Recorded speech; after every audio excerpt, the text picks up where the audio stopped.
Good morning, good afternoon.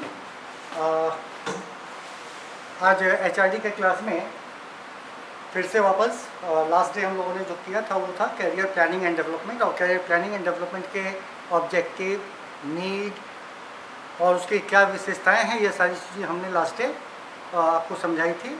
आज थोड़ा सा उससे आगे हमको बढ़ना है। यहाँ पे आप देखिएगा दो डिफरेंट चीज़ें यहाँ पे रखी हुई हैं। एक है ये कैरियर प्रोसेस, कैसे हम लोग उसको प्रोसेस करते हैं उसका फिगर है, और दूसरा इस बीच में हम लोगों को कुछ चीज़ें ऐसी आती हैं जिसको कि हम लोगों को जानकारी होनी जरूरी होती है। जैसे यहाँ पे कैरियर पाथ है, कैरियर गोल है, कैरियर एंकर्स है, कैरियर मैरिज है। इसमें आप लोगों के लिए जो है वो बाकी सारी चीज़ें हो सकता है कि आप लोगों को मालूम होंगी, लेकिन कुछ चीज़ें हैं जो कि हम आपको बताना चाहेंगे। जैसे एक है इसमें कैरियर गोल। कैरियर गोल का क्या मतलब है? कैरियर गोल का मतलब है कि आप अपने कैरियर में अल्टीमेटली आप क्या बनना चाहते हैं। हम सपोज कीजिए एक एग्जांपल लेके आते हैं कि suppose I am a teacher, तो when I had entered into this college as a lecturer, what was my objective? My objective was कि साहब अगर हम यहाँ पे आ जाते हैं तो हम प्रोफेसर बन जाएंगे। एक दिन हम इस कॉलेज में प्रोफेसर बन जाएंगे, लोग हमको रिकॉग्नाइज करेंगे, तो मेरा जो कैरियर होगा वो कहाँ तक गया? मेरा ऑब्जेक्टिव क्या हुआ? मेरा फाइनल गोल क्या हुआ?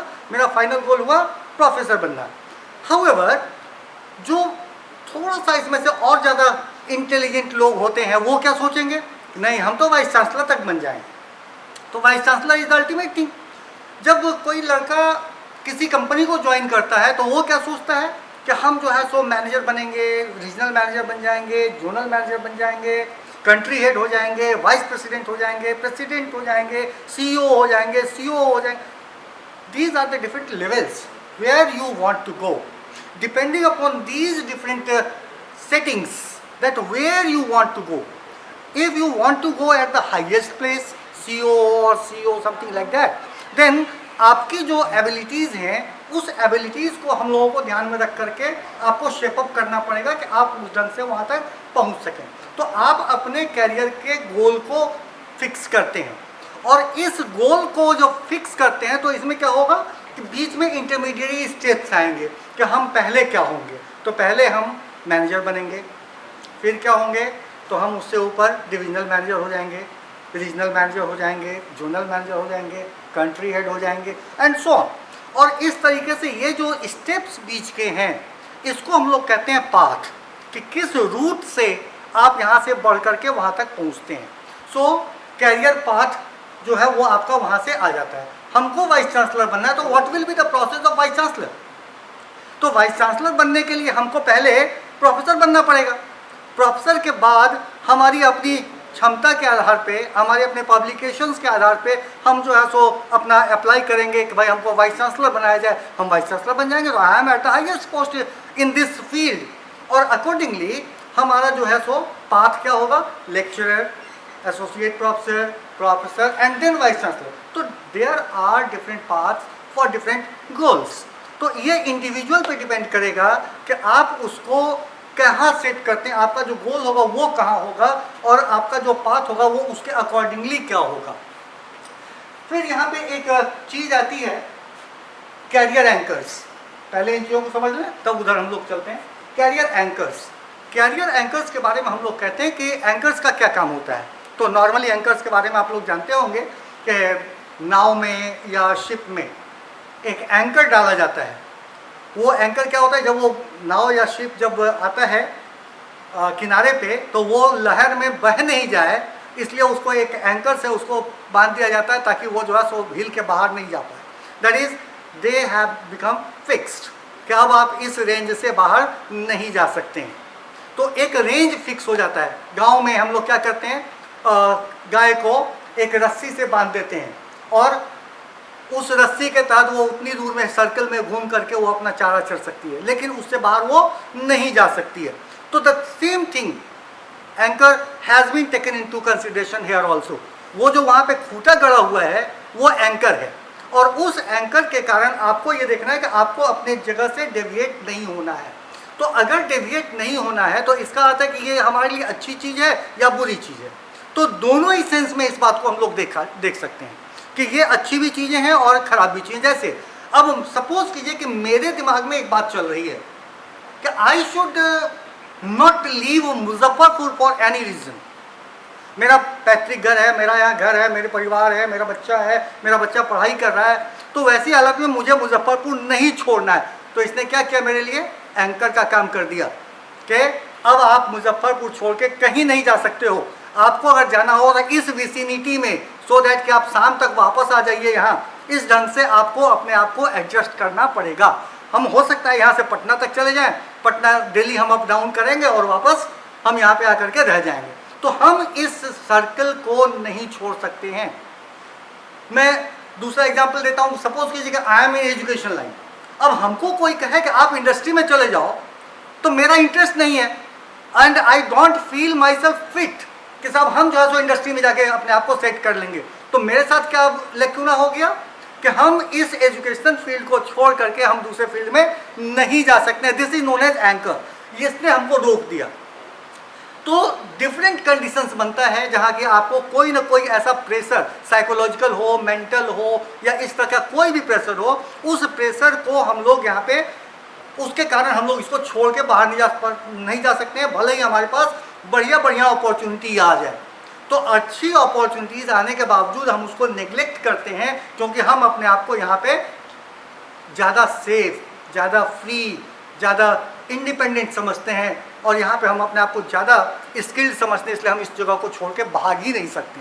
एंड देयरफॉर कैरियर एंकर्स की बात उठती है। नाउ कैरियर मैरिज एक नेक्स्ट टर्म है। इस टर्म को भी बहुत आसानी से हम आपको समझा दे सकते हैं। मैरिज टर्म उसमें यूज़ हुआ है। मैरिज क्या है? तो मैरिज के बारे में तो बहुत सिंपल सी लॉजिक है कि जब दो डिफरेंट लोग आपस में इस सहमति को बना लेते हैं कि हम आप पे विश्वास करेंगे, आप हम पे विश्वास करेंगे, आप मेरी रक्षा करें, मैं आपकी सहायता करूँगी। तो इस तरह से जब म्यूचुअल अंडरस्टैंडिंग होती है और जब एक दूसरे का साथ देने के लिए दोनों तैयार होते हैं, then it is named as marriage. और इस मैरिज को ध्यान में रखते हुए हम लोग कैरियर मैरिज की भी बात करते हैं। कैरियर मैरिज में हम लोग कहते हैं कि भाई आप जब अपने कैरियर से अटैच हुए तो आपका पूरा डेडिकेशन उस कैरियर के प्रति होना चाहिए। अगर उसमें कहीं पे कमी आ रही है तो आप जो है सो उस कैरियर के प्रति नाइंसाफ़ी कर रहे हैं और वैसी हालत में वो कैरियर जो आपके साथ है, जो जिस ऑर्गेनाइजेशन के साथ आप काम कर रहे हैं, वो भी आपकी तरफ ध्यान देना कम कर देगा और वैसी हालत में आपका जो मैरिज लाइफ है वो स्ट्रेंड हो जाता है। तो दोनों में क्या होता है, तलाक की नौबत आ जाती है और दोनों में तलाक की जब नौबत आएगी तो क्या होगा, एक दूसरे को छोड़ने की कोशिश करना शुरू कर देगा। और इसलिए यहाँ पे मैरिज जो होती है कि दोनों एक दूसरे के लिए पूरा ध्यान रखें कि आदमी को, जो एम्प्लॉय है, उसको वो पूरा का पूरा जितना उसकी एबिलिटी है, स्किल है या बाकी सारी चीज़ें हैं, वो सारी चीज़ें वो अपने ऑर्गेनाइजेशन को पूरी तरीके से प्रदान करे। और ऑर्गेनाइजेशन का भी काम है कि इनकी जितनी ज़रूरतें हैं, इनकी जो कुछ भी चाहत है, उन सभी को वो पूरा करते चले जाएं। और तब ये जो है तो कैरियर मैरिज के रूप में सामने आता है। तो इसको हम लोग कहते हैं कैरियर मैरिज। तो ये कैरियर मैरिज जो है, इस ढंग से हम लोग इसको डिफाइन करते हैं। और ये कैरियर मैरिज अगर आपका नहीं होता है तो आपका डेवलपमेंट रुक जाएगा क्योंकि आप जो है सो अपना फुल अपने पार्टनर को नहीं दे पा रहे हो। और अगर अपने पार्टनर को फुल नहीं दे पाओगे तो आपके अंदर कहीं ना कहीं कोई कमी आएगी और आप भी उसका नुकसान सहेंगे और आपका ऑर्गेनाइजेशन भी आपका नुकसान सहेगा। सो ये कैरियर मैरिज की बात होती है ना। अब सवाल उठता है कि इन सारी चीज़ों को ध्यान में रखते हुए हमको अपना कैरियर प्लान करना है। तो what will be the process? हमारा जो प्रोसेस होना चाहिए, हम किसी दूसरे के लिए भी करेंगे, आप अपने लिए ही नहीं करेंगे। आप जब एचआर डिपार्टमेंट में, तो आप ये दूसरों के लिए करेंगे कि ये हमको कैसे सेट करना है कि इस आदमी का, एक पर्टिकुलर एम्प्लॉय का what will be should be the career, उसका जो कैरियर है वो क्या होना चाहिए। हमको इस चीज़ को सोचना है और उस चीज़ को सोचने के लिए हम लोग यहाँ पे अब आ रहे हैं कि क्या करना है। तो इसमें पहली चीज़ आती है, यहाँ पे पर्सनल प्रोफाइल लिखा हुआ। पर्सनल प्रोफाइल का यहाँ पे जो हम मीनिंग निकालते हैं वो ये है कि आपकी जो पर्सनल एबिलिटीज़ हैं, जो आपकी स्किल्स हैं, जो आपका एजुकेशन है, जो आपके अंदर मोटिवेशन लेवल है, जो आपका एटीट्यूड है, जो इमोशनल लेवल है, उन सारी चीज़ों को ध्यान में रखते हुए हम आपके कैरियर के बारे में सोचेंगे कि आप क्या कर सकते हो। तो सबसे पहली चीज़ होती है कि आपको एनालाइज हमको करना पड़ेगा कि वेयर आर यू, आपके अंदर क्या क्या क्वालिटीज़ हैं, what are the different opportunities that can be given for you. इस जगह पे आपको नीरज सर आएंगे और थोड़ा सा यहाँ से आगे। Thank you, Syam sir, for making us aware about this wonderful descriptions pertaining to number of nomenclatures. Those come across career planning and development. Now we are concerned with the process, as Syam sir narrated that career planning and development is complete process in itself. There is the number of steps. Actually, these all steps start with the first step as personal need matching with requirement of the job.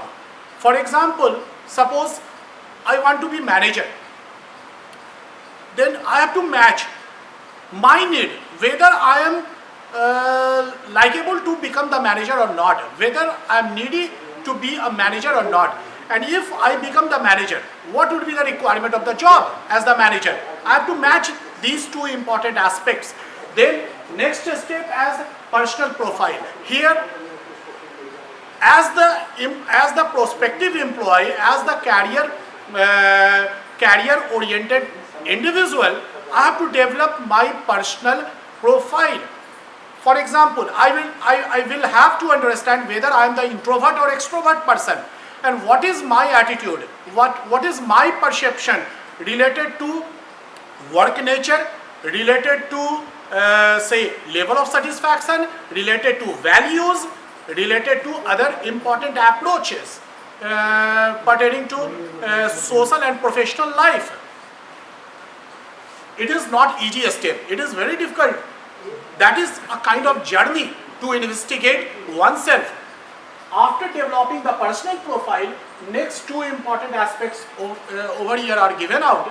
The first one is environmental scanning and other one is internal evaluation. Environmental scanning is related with understanding the various factors influencing me as prospective employee. There might be a number of the environmental forces.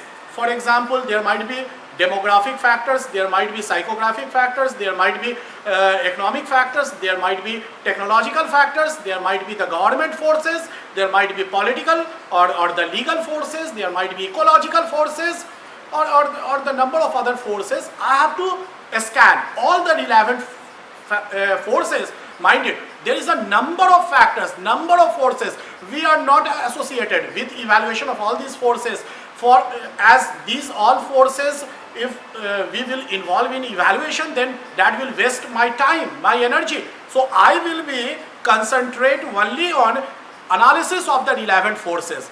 After evaluating these external forces, now come to realize internal forces. There is a number of internal forces in terms of strength and weaknesses.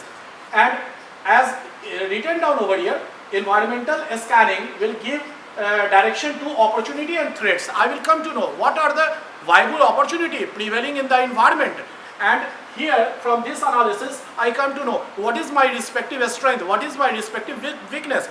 Because for career planning it is very important to match the strength with the prevailing opportunity, and that is the best way to decide the particular career goal and path. So after that, after doing this important activity, now develop long-term goals and strategy. As goal, one thing you tell me, without knowing the destination, how can take off the helicopter or aeroplane?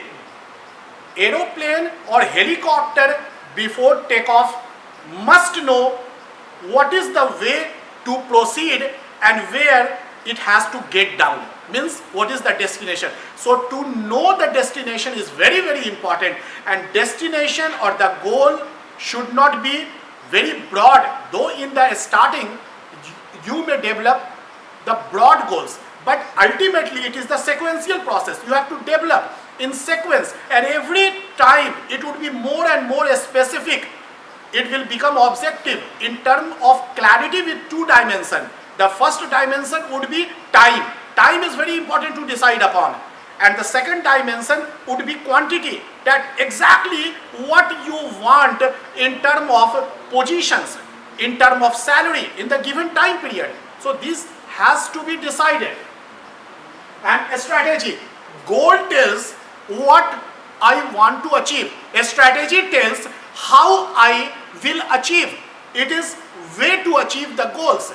So long-term goals and a strategy have to be developed. Afterward, development of alternative career paths, because environment is very turbulent, it is very disturbing, it is very dynamic. So it would not be rational to jump at only one goal. Rather, it would be always better to develop a number of career goals and paths. Then after developing a number of alternatives, decide in light of your strength, your weaknesses, the opportunity or threats, that what should be the particular career goal and path would be preferred to you. And mind it, it will not be always rational in terms of say strength and weaknesses to match with opportunity and threats. Rather, it also depends your own desire, your own liking, your preference, your personality traits, etc. This is known as consistency checking. You have to check that what traits, what values towards the life, towards your professional career you want. For example, my skill is very good in teaching. I know that teaching environment is very conducive. There is the number of opportunity prevailing in the environment in the teaching field. If I am good in speaking, I am good by knowledge, and there is the number of opportunities are being opened up for the teachers, then definitely I will become teacher. But if my values do not match with teaching, I do not have much interest in teaching. I have ability of teaching, but I don't have interest of teaching. I will never be world-class teacher or never be say mind-blowing teacher. So I have to decide that what exactly sort of liking, preference I am possessing, and afterward I will specify the broad objective in terms of short-term goals and activities. It is very important to specify the broadened goals in terms of HQRC. H for hierarchical, broad, specific, more specific, hierarchical. Hierarchy should be given out. Q, quantitative. If I say I want to become director of Ellen Mishra, then this is broad goal. Rather, if I say I want to become director in next 10 years after possessing such type of exact qualification and ability, then that is more rational goal. Realistic, the goal should be realistic in condition of environmental forces and my ability, and it should be consistent. My goal, my career goal should be consistent with my social goal as well as other career related goals. Consistency. And afterward, I have to also make contingency plans. Contingency plans, because environment is very dynamic. So I will have to make that if I will not have I will not be able to achieve my goal, then next other goals. What possible goal or what possible paths through which I can achieve my goal or other goals. Then I have to implement, and then I have to control, because control is very important. If I have to check at the regular interval whether my success path is right or wrong. If I am getting wrong, then what is exactly wrong with my achievement, and I have to check. Again come at the correction points. Now Syam sir will will conclude the session, please. So you have learnt in details the process in which your career planning is being made, but career planning here he has given that one should be developing his career or her career in this particular manner, and this will be the way. When you are in HR department, you will have to find that you have to do this job for each and every personnel available in the organization. तो हर आदमी के लिए, हर employ के लिए आपको जो है सो ये चीज़ आपको प्रोसेसिंग करनी पड़ेगी, और इसलिए आपका अपना एबल होना बहुत ज़रूरी है। हम लोग, मेरे पास अक्सर लोग आते हैं पूछने के लिए, सर हम क्या स्पेशलाइजेशन ले आ रहे हैं, यार हम क्या बताएं भाई, आपका कहाँ स्पेशलाइजेशन है, आपका क्या इंटरेस्ट है, इसको पहले ध्यान दो ना। आपकी क्या स्किल्स हैं, आप क्या चाहते हैं, आपका इंटरेस्ट क्या है, इन सारी चीज़ों पे जब तक ध्यान नहीं दोगे हम आपके करियर को कैसे शेप करेंगे। तो पहले उसके लिए हमको जानना पड़ेगा कि आप क्या हैं। तो इसके लिए आपको पूरा का पूरा जो है वो स्किल का, आपका जितना एम्प्लॉय के पास में स्किल है उसका एक डेटा तैयार करना पड़ेगा, और उस डेटा को कंसीडर करने के बाद आप उसके आधार पे अपने इन चीज़ों को अप्लाई करते हुए आपका जो माइंड है it should be very open कि हमारे पास क्या क्या अपॉर्चुनिटीज़ हो सकती हैं। सिर्फ मेरे पास नहीं, मेरे एम्प्लॉयज़ के पास वो क्या है, इंजीनियर है, उसके पास क्या अपॉर्चुनिटीज़ हो सकती हैं, उसको हम किस डायरेक्शन में ले जाएं कि वो वहाँ बेटर करेगा, और इसके लिए आपको प्लान करना होता है। और उस चीज़ के लिए हम लोग यहाँ पे करियर प्लानिंग एंड डेवलपमेंट करते हैं। अभी thank you very much till the time.